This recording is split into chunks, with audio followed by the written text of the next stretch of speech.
എൻ്റെ ഏറ്റവും പ്രിയപ്പെട്ട എല്ലാവർക്കും പുതിയൊരു വീഡിയോയിലേക്ക് സ്വാഗതം. ഞാൻ നിങ്ങളുടെ സ്വന്തം സുരേഷ് പൂനൂർ, പൂനെ.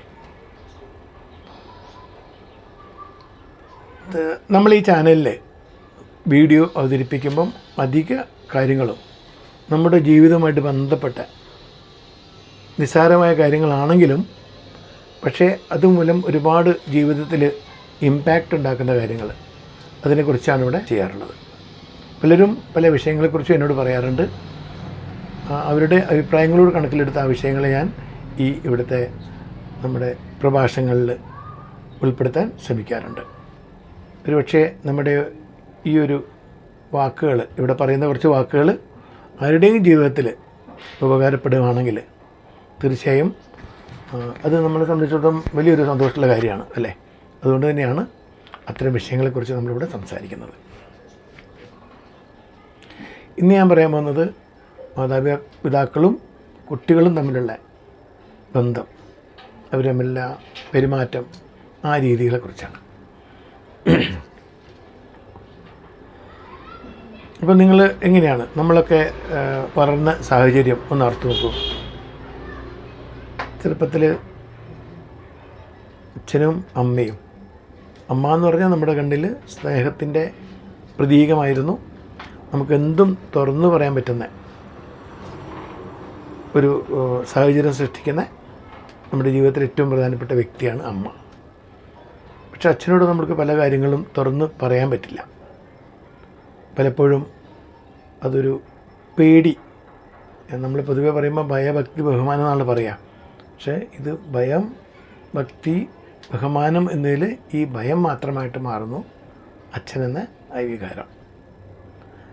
നമുക്കറിയാം, നമ്മുടെ കുടുംബത്തിന് വേണ്ടി അധ്വാനിക്കുന്ന, ഒരുപാട് കഷ്ടപ്പെടുന്ന, നമ്മളോടൊപ്പം ചിരിക്കാനും കളിക്കാനും ഒന്നും സമയമില്ലാത്ത, ജീവിതത്തിൻ്റെ രണ്ടറ്റങ്ങൾ കൂട്ടിമുട്ടിക്കാൻ മാത്രം ശ്രദ്ധിക്കുന്ന, അതിനുവേണ്ടി അക്ഷീണം പ്രവർത്തിക്കുന്ന, ആജീവനാന്തം പരിശ്രമിക്കുന്ന ഒരു വലിയ വ്യക്തിയാണ് നമ്മുടെ ജീവിതത്തിലെ അച്ഛനെന്നത്. അതറിയാം. പക്ഷെ അച്ഛനോട് നമുക്ക് സ്നേഹം തോന്നാൻ പ്രത്യേകം കാരണങ്ങളൊന്നും അവിടെ കാണുന്നില്ല. ഇതൊക്കെ അറിയാമെങ്കിലും നമുക്ക് അച്ഛനെ എന്തുകൊണ്ട് സ്നേഹിക്കാൻ പറ്റുന്നില്ല? കാരണം അച്ഛൻ എന്നത് എപ്പോഴും ഒരു ഭീകരതയുടെ മുഖാവരണമായിട്ട് നമ്മളെ സമീപിക്കുന്ന ആളാണ്. ഒരു കാര്യം അമ്മ പറഞ്ഞ് നമ്മളനുസരിച്ചില്ലെങ്കിൽ അച്ഛനാണ് നമ്മളെ വന്നിട്ട് ഭീഷണിപ്പെടുത്തുന്നത്. അല്ലെങ്കിൽ അച്ഛനോട് പറയും, അച്ഛൻ നിന്നെ അടിക്കും, അല്ലെങ്കിൽ അച്ഛൻ നിന്നെ വഴക്ക് പറയും എന്നുള്ള അമ്മയുടെ ഒരു ഭീഷണിയിലാണ് നമ്മളിവിടെ വീണ് പോകുന്നത്. അപ്പോൾ അതിനർത്ഥം അറിഞ്ഞോ അറിയാതെയോ അമ്മ തന്നെ അങ്ങനെയൊരു ഇമേജ് അച്ഛനെ പറ്റി, അല്ലേ, അച്ഛനെ സംബന്ധിച്ചിടത്തോളം പറഞ്ഞാൽ അമ്മയുടെ വാക്കുകളിൽ നിന്ന് വരുന്ന വാക്കുകൾ, ആ വാക്കുകളുണ്ടാകുന്നൊരു ഇമേജാണ് നമ്മളൊക്കെ എന്നും അച്ഛനെക്കുറിച്ചുള്ളൊരു ധാരണ ഉണ്ടാക്കാൻ പ്രത്യേകിച്ച് സഹായിക്കുന്നത്. അല്ലെങ്കിൽ മറ്റുള്ളവർ പറയും, നിന്നെ അച്ഛനോട് പറഞ്ഞിട്ട് അടി കൊള്ളിക്കും. അപ്പോൾ അതും നമ്മളെ ഭയപ്പെടുത്തുന്ന വാക്കുകളാണ് ചെറുപ്പത്തിൽ. പിന്നെ അച്ഛനെല്ലാം നമ്മളോട് അത്ര സ്നേഹത്തോടെ ആവില്ല പെരുമാറുന്നത്. പല കാര്യങ്ങളും കർശനമായിട്ട് പറയുക, ഒരു ഉത്തരവിൻ്റെ അല്ലെങ്കിൽ ഒരു ഓർഡർ ചെയ്യുന്നതിൻ്റെ ഒരു രീതിയിലാണ് അച്ഛൻ പൊതുവെ സംസാരിക്കുക. അമ്മ, മോനെ അതൊന്ന് ചെയ്തു തരുമോ എന്ന് പറയുമ്പോൾ അച്ഛൻ പറയും, നീ ഇത് ചെയ്യണം, അത് ചെയ്തിട്ട് പോയാൽ മതി എന്നുള്ള കർക്കശമായ ആ വാക്കുകൾ, അല്ലെങ്കിൽ വാക്കുകളിലുള്ള ആ കാർക്കശ്യമാണോ ഒരുപക്ഷെ നമ്മൾ ഒക്കെ അച്ഛൻ എന്ന ആ ഒരു ബന്ധത്തിൽ നിന്ന് ഒരുപാട് അകറ്റി നിർത്തുന്നത്. അപ്പം ഇന്ന് നമ്മളൊക്കെ ആ സ്ഥാനത്ത്, നമ്മുടെ അച്ഛൻ്റെ സ്ഥാനത്താണ്, അല്ലെങ്കിൽ അച്ഛൻ്റെ സ്ഥാനത്താണ് നമ്മൾ നിൽക്കുന്നത്. ഒരുപക്ഷെ അച്ഛൻ നമുക്ക് തന്നത്, അച്ഛനിൽ നിന്ന് നമ്മുടെ അച്ഛന് കിട്ടിയ ആ ഒരു പെരുമാറ്റം, അല്ലെങ്കിൽ അവിടുന്ന് കിട്ടിയ ആ ഒരു കാർക്കശ്യം, അല്ലെങ്കിൽ അത്രയും റഫായിട്ടുള്ളൊരു സംസാരം. അപ്പോൾ അച്ഛനാകുമ്പോൾ അതായിരിക്കും നമുക്ക് അച്ഛൻ തിരിച്ചു തന്നിട്ടുണ്ടാവുക. അച്ഛനാകുമ്പോൾ ഇങ്ങനെയാണ് നിൽക്കേണ്ടതെന്നൊരു തോന്നൽ നമ്മുടെയൊക്കെ അച്ഛന്മാരുടെ മനസ്സിൽ എന്നോ വേരൂന്നിയിട്ടുണ്ട്. ഒരു പക്ഷേ ആ ഒരു ചിന്തയുടെ ഫലമായിട്ടായിരിക്കും അവരൊക്കെ കുട്ടികളോട് കുറച്ച് റഫായിട്ടൊക്കെ പെരുമാറിയത്. അപ്പോൾ അങ്ങനെ അച്ഛൻ റഫായിട്ട് നമ്മളോട് പെരുമാറുമ്പോൾ നമ്മുടെ മനസ്സിലുണ്ടാകുന്ന ഒരു വിഷമം അല്ലെങ്കിൽ മാനസിക സമ്മർദ്ദം, അച്ഛനോടുള്ളൊരു അകൽച്ച കൂടാൻ പലപ്പോഴും കാരണമാവുന്നുണ്ട്. ഇപ്പം നമ്മൾ അച്ഛൻ്റെ അച്ഛനൊക്കെ നിൽക്കുന്ന ആ സ്ഥാനത്താണ് അല്ലേ, ഫാദറും ഗ്രാൻഡ് ഫാദറും ഒക്കെയാണ്. അപ്പോൾ എന്തുകൊണ്ട് അതിൻ്റെ കാരണം മനസ്സിലാക്കി മക്കൾ നമ്മളോട് അകന്നു നിൽക്കുന്നതിൻ്റെ കാരണം നമുക്ക് പിടുത്തം കിട്ടി. കാരണം ഇതാണ് സംഭവം. അച്ഛൻ എപ്പോഴും റഫായിട്ട് സംസാരിക്കുള്ളൂ, വളരെ കർക്കശമായിട്ട് സംസാരിക്കുള്ളൂ. താക്കീതിൻ്റെ സ്വരമാണ്, ഒരു ഓർഡർ, ഉത്തരവ് അല്ലെങ്കിൽ ഒരു ആജ്ഞാപനത്തിൻ്റെ സ്വരത്തിലാണ് അച്ഛൻ എപ്പോഴും സംസാരിക്കാറ്. അപ്പോൾ ആ ഒരു സംസാരം കൊണ്ടാണ്, അല്ലെങ്കിൽ അച്ഛൻ പറയുന്ന കാര്യങ്ങൾ തെറ്റാണെന്ന് നമുക്കൊന്നും തോന്നിയിട്ടില്ല പലപ്പോഴും. പക്ഷേ അത് പറയുന്ന രീതി നമ്മുടെ ഒരുപാട് മനസ്സിനെ വേദനിപ്പിക്കുന്നു, അല്ലെങ്കിൽ നമ്മുടെ ഒരു അഭിമാന പ്രശ്നമായിട്ട് നമ്മൾ എടുക്കുന്നു. ഒരു ദുരഭിമാനമൊക്കെ ഉണ്ടാകാൻ കാരണം ഈ ഒരു തോന്നലാണ്. അച്ഛൻ അങ്ങനെ അമർത്തി നമ്മളെ അഭിമാനത്തെ വ്രണപ്പെടുത്തുന്ന രീതിയിൽ സംസാരിക്കുമ്പോൾ അതനുസരിക്കാൻ നമുക്ക് പ്രയാസം തോന്നും. അപ്പോൾ നമുക്ക് ആ കാര്യം പിടികിട്ടി എന്തുകൊണ്ടാണ് മക്കൾ അച്ഛനിൽ നിന്നും അകന്നു പോകുന്നത്. അപ്പോൾ അതങ്ങ് തിരുത്തിയാൽ പോരെ, അത്രയേ ഉള്ളൂ. അപ്പോൾ നമ്മൾ എന്ത് ചെയ്യുന്നു, മക്കളോട് ചെറുതായപ്പം ഓക്കെ അവരുടെ ആവശ്യങ്ങളൊക്കെ നമ്മൾ കണ്ടറിഞ്ഞ് ചെയ്യുന്നു. അതോടൊപ്പം സ്നേഹം ഒക്കെ അച്ഛനുണ്ട്. മക്കളോട് സ്നേഹം, മക്കളെന്ന് പറഞ്ഞാൽ ഭയങ്കര സ്നേഹം തന്നെയാണ്. പക്ഷെ അച്ഛനെ പ്രകടിപ്പിക്കാൻ അറിയില്ല. അഥവാ അച്ഛൻ എന്ന വ്യക്തി, അച്ഛൻ ഒരിക്കലും പ്രകടിപ്പിക്കാൻ പാടില്ല എന്നൊരു അലിഖിത നിയമം ഉള്ളതുപോലെ എനിക്ക് തോന്നിയിട്ടുണ്ട് പലപ്പോഴും. അതുകൊണ്ട് സ്നേഹം എന്നത് എപ്പോഴും പ്രകടിപ്പിക്കേണ്ടതാണ്. പ്രകടിപ്പിക്കപ്പെട്ടില്ലെങ്കിൽ മറ്റുള്ളവർക്ക് അതിന് മനസ്സിലാവും നമ്മളെ മനസ്സിലുള്ള കാര്യം. അത് നമ്മൾ തുറന്ന് പറയണം. അത് വാക്കുകളിലൂടെ കൂടി നമ്മൾ തെളിയിക്കണം. പ്രവൃത്തികളിലൂടെ അച്ഛനൊക്കെ ചെയ്യുന്നുണ്ട്. മക്കൾക്ക് വേണ്ടി നല്ല കാര്യം ചെയ്യുന്നു, പൈസ ചിലവാക്കുന്നു, എല്ലാ കാര്യങ്ങളും ചെയ്യുന്നുണ്ട്, അവർക്ക് വേണ്ടി സാധനം വാങ്ങിക്കൊടുക്കുന്നു. പക്ഷേ വാക്കുകൾ എപ്പോഴും അല്ലെങ്കിൽ പലപ്പോഴും പരുഷമാണ്. ആ വാക്കുകളെ കൂടി നമ്മളൊന്ന് സോഫ്റ്റാക്കി മാറ്റണം, മൃദുലമാക്കണം, മാർദ്ദവമുള്ളതാക്കണം. അതോടൊപ്പം പ്രവൃത്തിയും, ഇത് രണ്ടും കൂടി ചേരുമ്പോൾ തീർച്ചയായും ആ ഒരു സ്നേഹം നിങ്ങൾക്ക് അവരിൽ നിന്നും തിരിച്ചു കിട്ടും.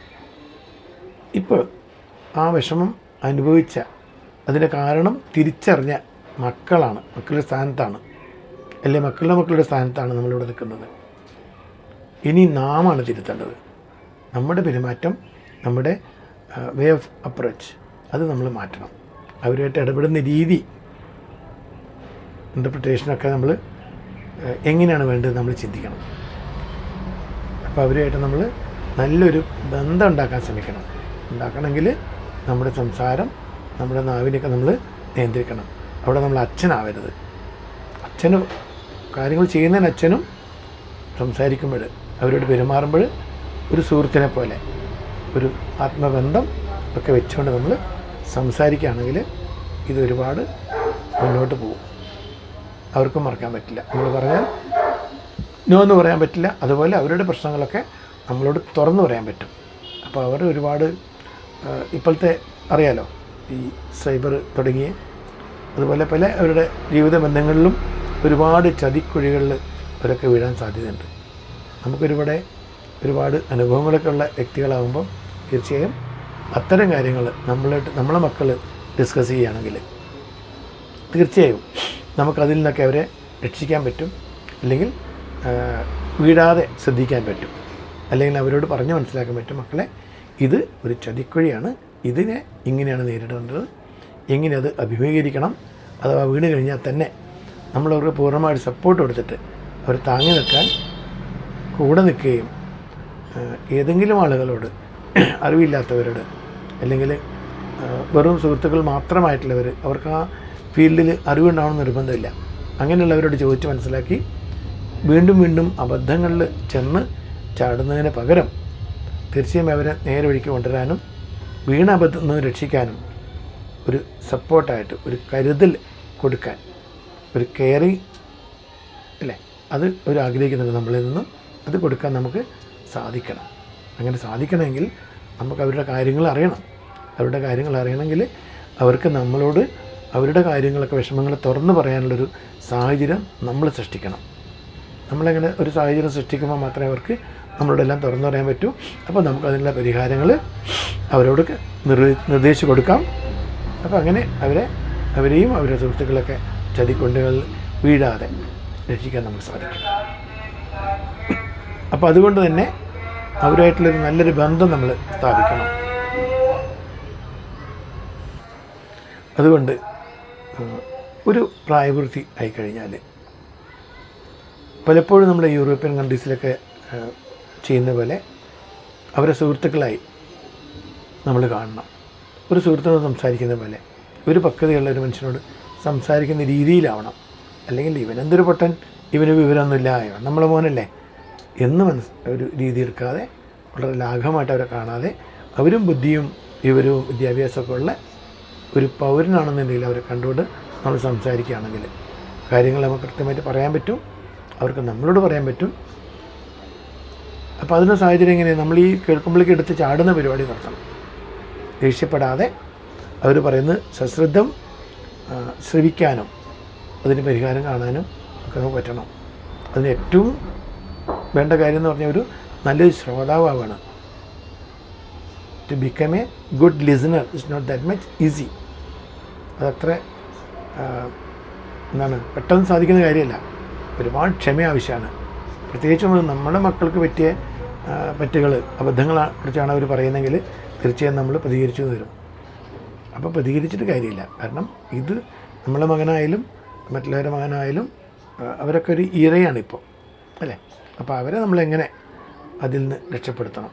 ഒരുപക്ഷെ മയക്കുമരുന്നിൻ്റെ ആവാം, മദ്യത്തിൻ്റെ പിടിയിലാവാം, ചിലപ്പം സ്ത്രീ വിഷയമാവാം, ഹണി ട്രാപ്പ് പോലത്തെ വീണിട്ടുണ്ടായിരിക്കാം, അല്ലെങ്കിൽ പണമിടപാടുകളിൽ പെട്ടുപോയിട്ടുണ്ടാവും. അപ്പോൾ അതിൽ നിന്നൊക്കെ അവരെ കൊണ്ടുവരണമെങ്കിൽ ആദ്യം നമുക്ക് കാര്യം മനസ്സിലാവണം. അവരുടെ മനസ്സിലുള്ള കാര്യങ്ങൾ മനസ്സിലാക്കണമെങ്കിൽ ആ ഒരു ബന്ധം നമ്മൾ നന്നായി സൂക്ഷിക്കണം. അപ്പോൾ ഒരുപക്ഷെ ഞാനൊക്കെ ഈ ചെറുപ്പത്തിലെ അച്ഛനായിട്ടുള്ള ബന്ധത്തിൽ അച്ഛനൊക്കെ വളരെ സ്ട്രിക്റ്റായിട്ടുള്ള മനസ്സിലായിരുന്നു. ഒരുപാട് മനസ്സിലാക്കിക്കൊണ്ടായിരിക്കാം പിന്നീട് എപ്പോഴോ നമ്മൾ നാട്ടിൽ നിന്നൊക്കെ വിട്ട് പൂനെയിലൊക്കെ ജോലിയായി കുറേ കാലം കഴിഞ്ഞിട്ട് എപ്പോഴുമാണ് അച്ഛൻ എന്താണെന്ന് മനസ്സിലാവുന്നത്. അച്ഛൻ്റെ പെരുമാറ്റം ആ രീതി അച്ഛൻ്റെ മാറി. വളരെ ഞങ്ങളുടെയൊക്കെ സോഷ്യലായിരുന്നു, എന്തും പറയാമെന്നുള്ള ഒരു സുഹൃത്തു പോലെയായിരുന്നു. അപ്പോൾ ആ ഒരു സിറ്റുവേഷനിലായപ്പം നമ്മളെത്ര റിലാക്സ് ആയി അവരെ കാണുമ്പോൾ നമുക്കൊരു പ്രത്യേക ഒരു സുഖം സന്തോഷമാണ്. അല്ലെങ്കിൽ ലീവിന് പോയാലും അമ്മയോട് സംസാരിക്കുമ്പോൾ അച്ഛൻ വരുമ്പം അവിടെ ഒരു പിൻ ഡ്രോപ്പ് സൈലൻസ് ഉണ്ടാകുമായിരുന്നു. കാരണം അച്ഛനോട് അത് പറയാൻ പറ്റില്ല, അച്ഛനറിഞ്ഞാൽ പ്രശ്നമാണ്, എങ്കിൽ അമ്മയോട് എന്തും പറയാം. അപ്പോൾ ആ ഒരു സിറ്റുവേഷൻ മാറിയിട്ട് നമ്മളോട് നമ്മളുടെ മക്കൾക്ക് തുറന്ന് പറയാം. എന്ത് കാര്യങ്ങളും അഭിപ്രായം ചോദിക്കാം. വല്ലതും പരിഹാരങ്ങൾ വേണമെങ്കിൽ നമുക്ക് നിർദ്ദേശിക്കണമെങ്കിൽ അവരുടെ പ്രശ്നങ്ങൾ കേൾക്കാനുള്ളൊരു മനസ്ഥിതി നമുക്കുണ്ടാവണം, ക്ഷമയുണ്ടാവണം, ഒരു നല്ല ശ്രോതാവായി മാറണം. അപ്പം ഇത്രയും കാര്യങ്ങൾ നമ്മൾ ചെയ്താൽ അവരുടെ ജീവിതവും കൂടെയുള്ള നമ്മുടെ ജീവിതമൊക്കെ വളരെ സുന്ദരമാക്കാം. ഈ വീഡിയോ നിങ്ങൾക്ക് ഇഷ്ടപ്പെട്ടെങ്കിൽ തീർച്ചയായും ലൈക്കും കമൻറ്റും തരണം, സബ്സ്ക്രൈബ് ചെയ്യണം. എങ്കിലും എനിക്ക് മുന്നോട്ട് പോകാൻ പറ്റൂ. ബെൽ ബട്ടൺ അമർത്താൻ മറക്കരുത്. അപ്പോൾ പുതിയൊരു വിഷയമായിട്ട്, ജീവിതമായിട്ട് ബന്ധപ്പെട്ട പുതിയൊരു വിഷയമായിട്ട് ഞാൻ അടുത്ത വീഡിയോയിൽ വരുന്നതായിരിക്കും. അതുവരെയും സൈനിങ് ഓഫ് സുരേഷ് പുനൂർ, പുനെ.